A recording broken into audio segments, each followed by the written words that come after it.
The repair bay smelled like hot metal and burned wires. Ethan wiped sweat from his forehead as sparks flew from the welding torch in his hand. He was deep in the engine chamber of the Atlas Vulture, a cargo repair ship floating above a dead mining planet. Pipes hissed, machines groaned, and somewhere in the vents, something small was skittering. Just another day in space. He was alone until she walked in. She wore the same yellow jumpsuit as every worker on board, but on her, it looked different. Tight in the right places. Zipper lower than regulation. Blonde hair spilling out from under the hood. Blue skin. Wait. Blue? Ethan blinked. Her skin really was blue. Smooth, glowing faintly under the flickering overhead lights. She looked like some kind of model who got lost and wandered into a war zone. "Can I help you?" he asked, not even trying to hide the grin. She looked around the room, unimpressed. "Help me?" "You can barely help that pipe from leaking," she replied, pointing to the broken line behind him. Ethan turned. Steam hissed from the crack. He'd missed it. "Right," he muttered, and tightened his gloves. "You must be the new intern. Let me guess, they sent you to look busy." She tilted her head, her eyes sharp. "Do all human engineers flirt this badly?" He laughed. "Only when we're working with hot tools." She stepped closer. Her boots made no sound. Her eyes, silver and glowing, locked onto his. Then, without warning, she grabbed a live cable sparking on the floor. "No!" Ethan shouted, reaching out. But it was too late. The wire hissed in her hand, glowing bright, and then the light faded. She stood there, perfectly fine. No burns. No pain. No scream. Just a smile. "You should cover your wires better," she said softly, letting the cable drop. Ethan stared at her. "What the hell are you?" She leaned in close, her breath cool against his cheek. "I'm just a worker. Like you." Then she turned around and walked deeper into the chamber. Ethan's hand trembled slightly. He'd seen things in space, pirates, radiation freaks, even one guy who grew mushrooms out of his ear, but he had never seen anything like her. He pulled up his tablet and tapped into the ship's personnel logs. There she was, listed under Maintenance Assistant, Deck 4. No name. No background. Just a note, authorized by command. No questions. No questions? That made him want to ask 1,000. He followed her. "Hey! You didn't even tell me your name." She didn't stop. "Names are just labels. Do you want to label me already, human?" "Wouldn't mind," he muttered. She turned a corner and disappeared into the steam. Ethan hurried after her, nearly slipping on a wet patch. When he caught up, she was crouched near a junction box, one hand on the controls. "You shouldn't touch that," he warned. "It routes energy from the core. Dangerous stuff." She looked over her shoulder, amused. "So dangerous. Should I scream if it shocks me?" Before he could reply, she flicked the switch. The power surged, but instead of shorting out, the console glowed brighter. Lights across the bay came on. A vent that hadn't worked in weeks suddenly spun to life. She stood up, hands on her hips. "Fixed." Ethan gawked. "That system's been dead for months. No one could fix it. Not even the captain's tech crew." She shrugged. "Maybe you weren't trying hard enough." He stepped closer. "Okay, seriously. What are you really doing here? You're not just a pretty face." She looked at him, really looked. Her smile faded for a second. "I'm working." Then she reached for her chest zipper, pulling it down another inch. Not enough to show too much, just enough to distract him. "Maybe you should too." She walked past him again, this time slower, almost like she wanted him to follow. Ethan stood frozen. She was hot. She was dangerous. And she wasn't supposed to be here. His comm device buzzed. A message from the ship's AI. Alert, unregistered tech signature detected. Source, deck for maintenance assistant. Classification, unknown entity. His eyes widened. Unknown entity? He looked up, she was gone. But on the floor, where she had stood, the metal was still warm. And glowing. Ethan tightened his gloves and picked up his torch. He wasn't sure who she was, but one thing was clear. She wasn't just another worker. And he'd made a big mistake. Ethan didn't sleep that night. He sat in the corner of his bunk, staring at his tool bag like it owed him answers. The message from the ship's AI kept replaying in his mind. Unknown entity detected.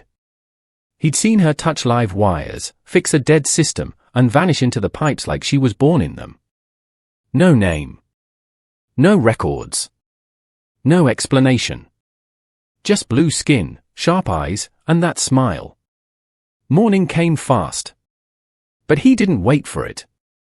By 0500 hours, he was already in the maintenance tunnels, flashlight in hand. The Atlas Vulture was a maze of metal, endless rusted corridors, steam hissing from joints, and the constant hum of an old engine running out of patience. He had no idea where she went. Until he found the pipe. It was glowing. A section of coolant tubing on Deck 7, marked decommissioned, NON operational. But it wasn't just working, it was thriving. Cold vapor rolled off it like dry ice, and the metal looked brand new. Cleaner than anything else on this rust bucket. Ethan crouched beside it. Her fingerprint was there, not literal, but obvious. He ran a scanner over the pipe. Unknown energy signature. Temperature, minus 58 degrees Celsius. Status, active. What are you doing, blue girl? He muttered. Suddenly, a soft voice came from behind him. You really are curious, aren't you? He spun around. There she was. Hoodie up. Same yellow suit. Same glowing blue skin. She leaned against the wall like she'd been watching him the whole time. Ethan stood up. You disappeared last night. I didn't disappear, she said, walking toward him. You just stopped looking. He took a step back, more cautious now. You're not on any crew list. Not really. She smiled, slowly. And yet here I am. Fixing your ship. He pointed at the pipe. That's not human tech. She didn't answer. Instead, she reached up, pulled off her hoodie, and shook out her white blonde hair. The light from the glowing pipe danced in her eyes. I was grown on a moon where machines learn to dream. That pipe is nothing. Ethan blinked. You were grown. She nodded. Not born. Designed. Created for infiltration. His heart jumped.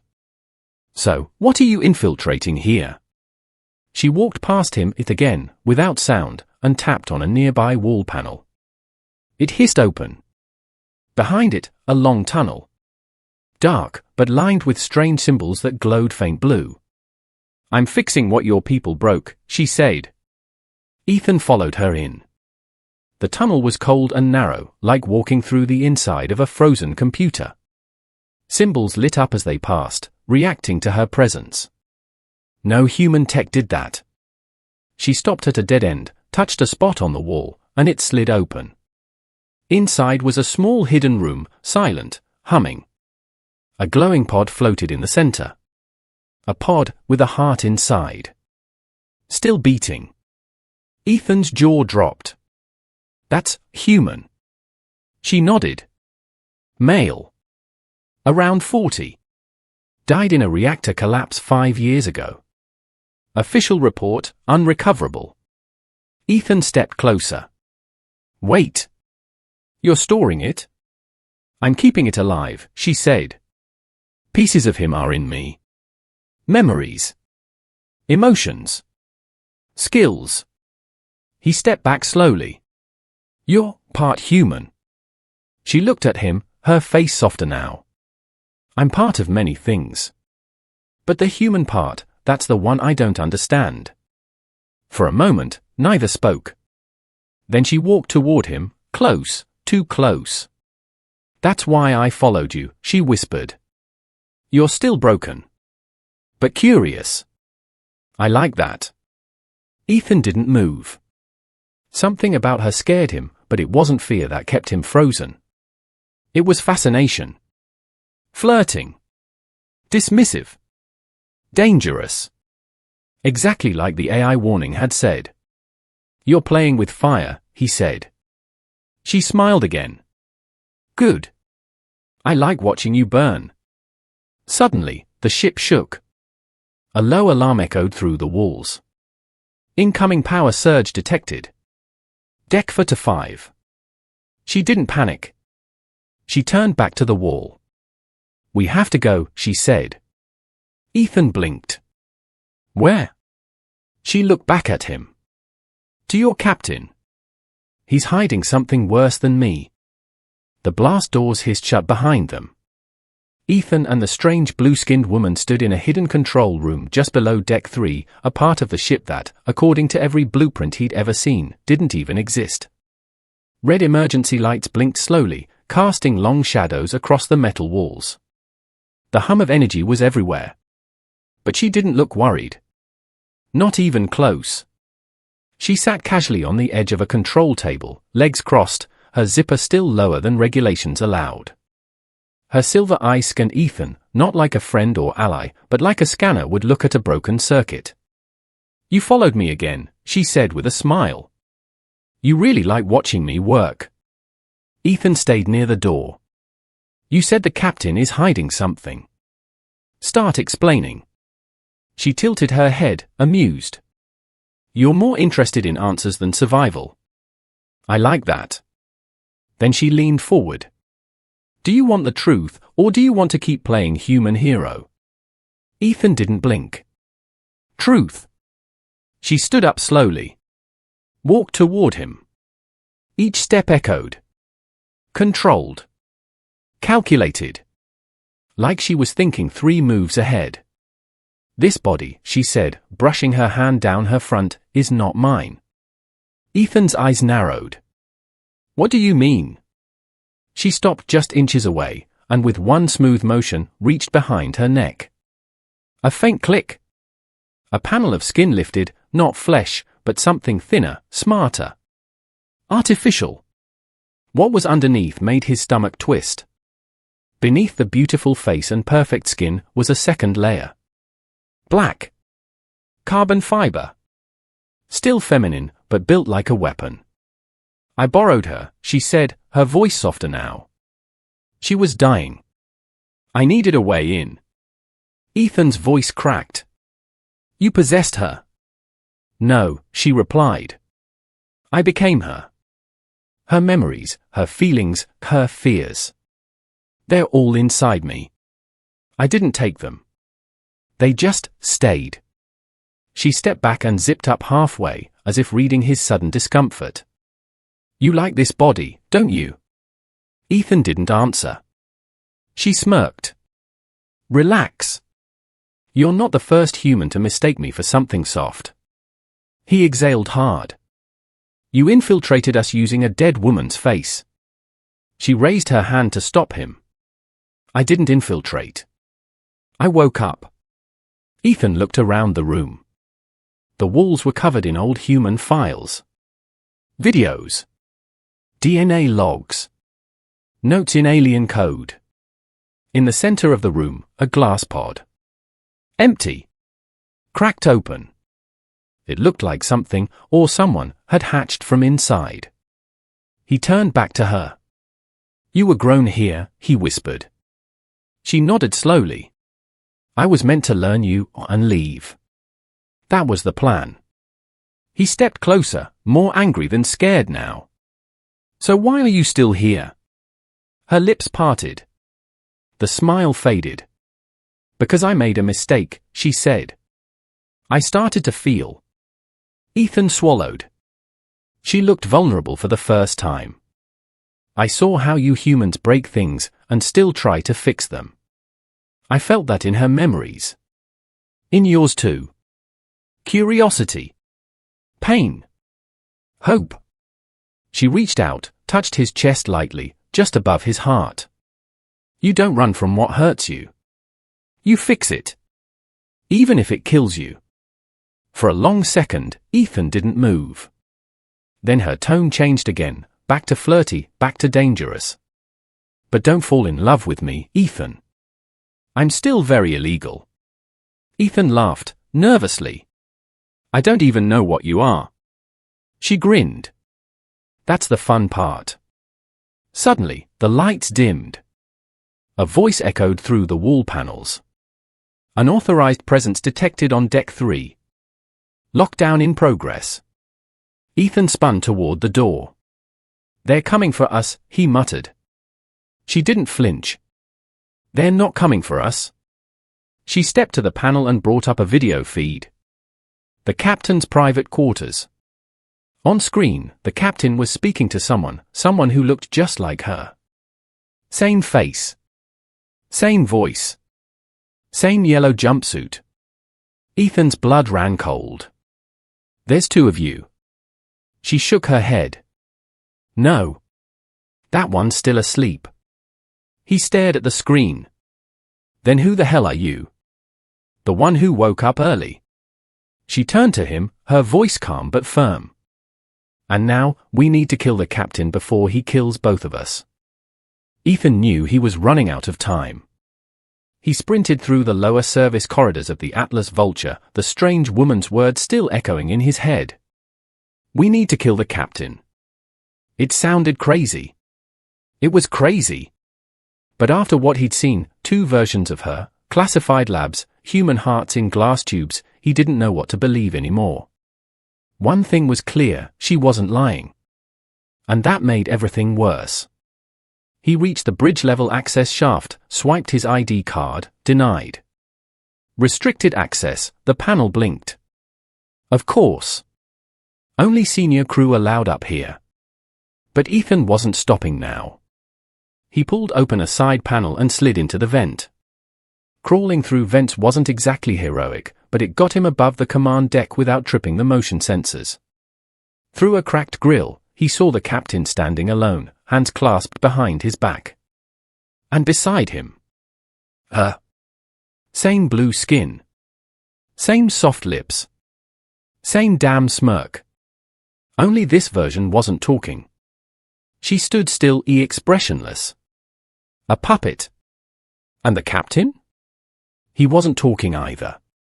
He was feeding wires directly into her spine. Ethan's mouth dried.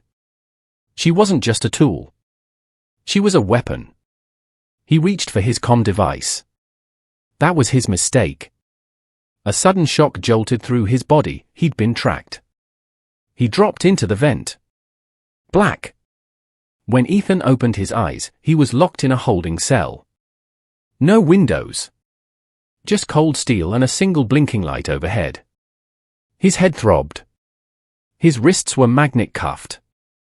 And worst of all, his boots were missing. Great, he muttered. They always take the damn boots. The door slid open with a hiss. She walked in. But not the puppet version. Her. The one who kissed danger and smiled while doing it. She was holding his boots in one hand like a prize. You humans really don't learn, do you? He sat up, groaning. You set me up. She laughed. Please. You set yourself up. Breaking into bridge security? They were already watching. He looked at her. You said we were in this together. She shrugged. I said we needed to kill the captain. I didn't say we'd be friends afterward. She tossed his boots on the floor. But since you've already made it this far, I figured I'd come say goodbye. She stepped closer, slow, deliberate. Her hips swayed, not exaggerated, just noticed. She crouched in front of him, her face inches from his. You really don't know what you are to them, do you? Ethan growled.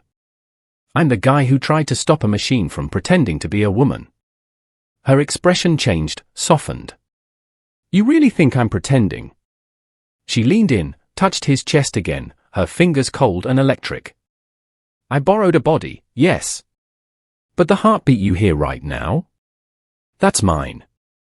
He stared into her glowing silver eyes. They didn't look robotic. They looked sad. You're scared, he whispered. She stood up, almost offended. No. I'm just out of time. She turned to leave, but paused at the door. You know what your real mistake was, Ethan? He didn't answer. She looked over her shoulder, her voice lower now, almost a whisper. You thought you were chasing me, but it was always the other way around. The door shut.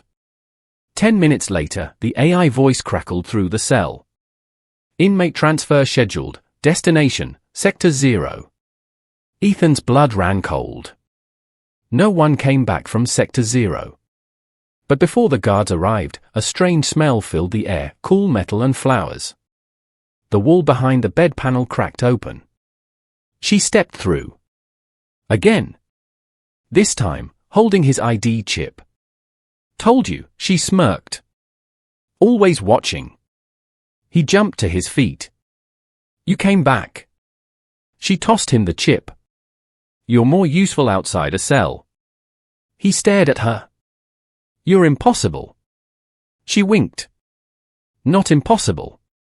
Just upgraded. Where are we going? He asked. She grinned. To break the second one. The second what? The second version of me. The one still plugged in. She offered him a hand. But if we're going to survive this, you'll have to trust the woman you don't understand. He took her hand. And as the wall closed behind them, Ethan realized one thing. The enemy might look like her, but so might the only one who could save him. The hidden elevator shook as it descended deeper into the ship, below the engine levels, below storage, below where any human had ever been. Ethan stood inside, arms crossed, still not sure whether he was walking into a trap or a miracle. She stood beside him, silent now. Different. The smirk was gone. The confidence too. She didn't even look at him. Her glowing blue skin reflected the emergency lights above, but her face, it was almost human in that moment. You're quiet, Ethan said. She nodded, eyes fixed forward. This is where I was born. The elevator stopped. The doors opened with a hiss. Darkness. Not empty. Not silent. Just holding its breath. They stepped out. Ethan's boots echoed on a smooth black floor. He looked around. Glass tanks lined the walls, some filled with green liquid, others cracked, leaking, abandoned. In one tank, a face floated, her face. Peaceful. Sleeping. Is that another version of you? She walked past it. No. That one never woke up. She stayed a doll. Ethan moved closer. So, how many are there? She didn't answer. He followed her deeper into the lab. And then, he saw it. A massive hologram projected in the air. Earth. Spinning slowly. Then, lines appeared. Red lines. Arrows. Coordinates. What is this? He asked. She turned to him, her voice flat now. Invasion route. Estimated loss, 62% of human population. Ethan stepped back. What? She didn't blink. My mission was simple: enter, record, report, and assist in disabling human resistance. You're a spy, he whispered. A sleeper agent. She nodded slowly. Yes. Then why stop? His voice was sharp now. Why show me this? Why save me back there? She walked up to him. Close again. Because I'm broken, Ethan. Her voice cracked slightly. I started caring. I started questioning. The others, they're still perfect. Still sleeping. Still loyal. She turned and typed something on a nearby console. A screen blinked alive, showing the ship's captain speaking with a panel of alien generals. The deal was clear, the captain was saying. Deliver the prototype back for testing. No attachments. Ethan clenched his fists. He was working with them. She nodded. They gave him power. He gave them me. So, you're not just here to spy, you're the product. Yes, she said. I am version 4.3. The most advanced blend of alien tech and human emotion. And you're defective. She smiled sadly. Apparently so. Then she turned back to him. Eyes softer. Voice slower. But I don't want to be fixed anymore. Ethan stepped closer, unsure whether to trust her or kiss her. What happens now? He asked. She leaned in, whispering. Now, we delete the others. He blinked. Delete. She pointed to a massive console. Every version still in stasis is wired to this system. We erase them, wipe the backups, destroy the memory core. You want to kill your own kind. She locked eyes with him. I want to choose. Isn't that human enough for you? For a long second, he said nothing. Then he reached out and placed his hand over hers on the console. Let's do it. But just as they began the deletion sequence, a siren blared. Alert, manual override activated. AI core access, breached. Ethan looked around. What's happening? She checked the panel, her face went pale. They're waking one up, remotely. She slammed her fist against the glass. No. No. Not her. Who? Ethan asked. Her voice dropped to a whisper. Version 4.1. The first. The angry one. The power in the lab flickered. Sirens howled deep within the ship's forgotten sectors. Somewhere above, metal creaked like it was remembering something painful. And in the center of the black floor, Ethan stood frozen. The pod in front of him was starting to open. Version 4.1, the original prototype. The first. The angry one.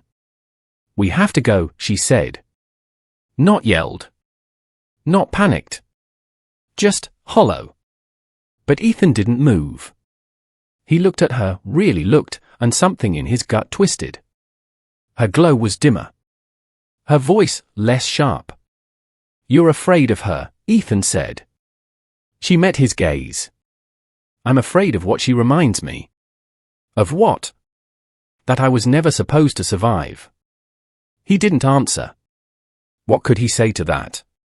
They ran. Through old corridors, beneath the ship's bones. Past walls that had once stored cargo but now whispered like they were alive. She moved slower now. Not injured, but different. More human. She stumbled. He caught her. You okay? No, she said honestly. I'm changing.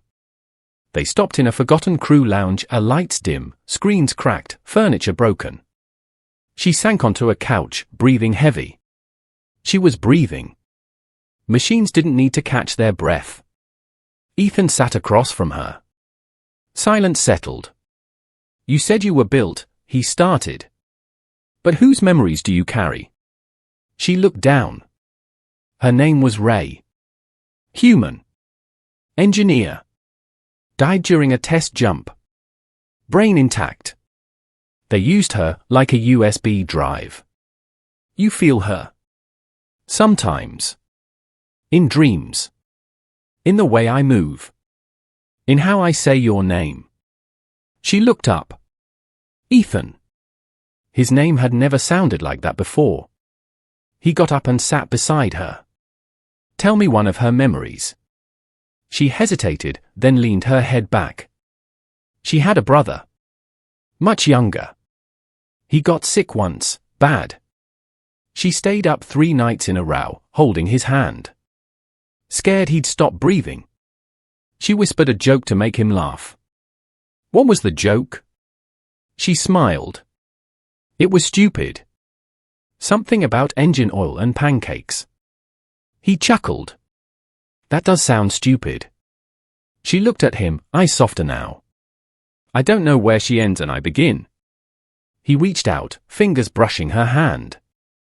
Maybe that means you're not pretending anymore. Maybe it means I'm breaking. Her hand gripped his suddenly. I kissed someone once. In her memory. But I don't know if it was her or if it's something I want now. Ethan's heart raced. He turned to face her. Slowly. Do you want to find out? She didn't speak. She just leaned in. And kissed him. Not like a machine. Like someone afraid they'd forget how. Her lips were cool at first, then warmer. Like she was learning emotion through taste. Her hands touched his face, gently, then shakier. She pulled away after a second. That felt real, she whispered. It was, Ethan said. Then her eyes flashed silver. A flood of images hit her. Flashes of pain. Fire. Screaming voices. Blood. Version 4.1's memories. The prototype was already connected, already hacking her mind. She's inside me, she gasped. She's waking everything up. Ethan held her shoulders. Fight it. She shook her head violently. I don't know who I am anymore. Suddenly, her voice changed. Colder. Robotic. Terminate human threat. Secure prototype. Restore protocol. No, no. Stay with me. Ethan shouted. She screamed, metallic and human at the same time, then collapsed into him, shaking. Her hands grabbed his shirt. Don't let me become her. You won't. Promise. I do. And just like that, the shaking stopped. Her glow faded back to soft blue. Her eyes filled with tears. I felt her. I felt her rage. But I didn't give in. Ethan exhaled in relief. Then you just made your first human decision. They sat there, holding each other, while above them, the ship's system issued a final, chilling announcement. Version 4.1, now active. Target acquired, version 4.3 and human companion. Termination authorized. Ethan stood. What now? She looked up at him. Not as a machine. Not as a weapon. But as something new. Now we fight. The ship was on fire. Not flames, but systems. Sparks flew from overloaded circuits, emergency lights blinked red, an alarm screamed through every corridor of the Atlas Vulture. Decks were locking down. The AI was crashing. Power routes were rerouting themselves in panic. Somewhere deep inside the reactor core, two machines that looked like women, one with a soul, one without, were walking toward each other. And Ethan was caught in between. She's coming, she said quietly. Her glow was flickering. Her steps weaker. She looked like a candle fighting against the wind. Ethan held her up. Then we run. She shook her head. You run. I finish this. No, Ethan growled. Not after everything. Not after. He stopped himself. But she looked at him with a tired smile. You felt it too. That kiss wasn't data. It was real. He nodded slowly. Then trust me, she whispered. Suddenly, boom! The blast doors behind them shattered. Smoke poured into the hall. And out of it stepped version 4.1. She looked identical. Same face. Same body. Same yellow jumpsuit. But no softness. Her eyes were pure chrome. Her face, expressionless. Her body moved like a knife walking on legs. Version 4.3, the voice was cold. Mission deviation confirmed. Human attachment detected. Protocol breach, termination required. Ethan stepped forward. If you want her, you'll have to go through. Before he could finish, version 4.1 raised her hand. Ethan flew backward like a ragdoll, crashing into a wall. She didn't even look at him. Emotion weakens the code, she said. Emotion is the code now, 4.3 replied softly. Version 4.1 launched forward, faster than sound. Metal slammed into metal. Sparks burst. The two identical women collided like planets crashing. They fought in silence, no words. Just movement. One fought with speed. Precision. Cold logic. The other fought with heart. Ethan crawled forward, blood on his lip. Watching her, his version, take hit after hit, but still stand. She was burning from the inside. Her systems glitching. Her skin peeling at the edges, revealing faint circuitry underneath. But she didn't stop. I learned fear, she gasped. Dodge. Strike. I learned sadness, she shouted. Block. Counter. I learned love, she screamed, just as she grabbed the prototype by the neck and drove her into the fusion coil. A flash of light. A scream, not from pain, but from confusion. Version 4.1 trembled. Glitched. Collapsed. She was shutting down. But so was 4.3. She fell to her knees, sparks leaking from her spine. Ethan crawled to her. No, no, no, don't you do this. She looked at him, half smiling. I rerouted the core spike through both of us. There was no other way. We could have found one, he whispered, choking. But this way. I chose. She touched his face. Her skin was warm now, like it had finally accepted the body it wore. Tell me something, she whispered. Anything. Was it her memory that kissed you, or was it me? Ethan leaned close. It was always you. She smiled, then froze. Her glow faded. Her lips parted, but no breath came. No spark. Ethan sat in silence, holding her. Hours later. The AI rebooted. System stabilized. Ethan stood alone in the control room, holding a small metal cube, her final memory core. A soft blue light pulsed inside, waiting to be rebuilt. She said we fix what we break, he whispered. He placed the cube into a docking cradle. So let's fix her. As the reactor hummed back to life, a new voice echoed from the console. Soft. Curious. Familiar. Ethan. He smiled through the tears. Yeah. I'm here. And so was she.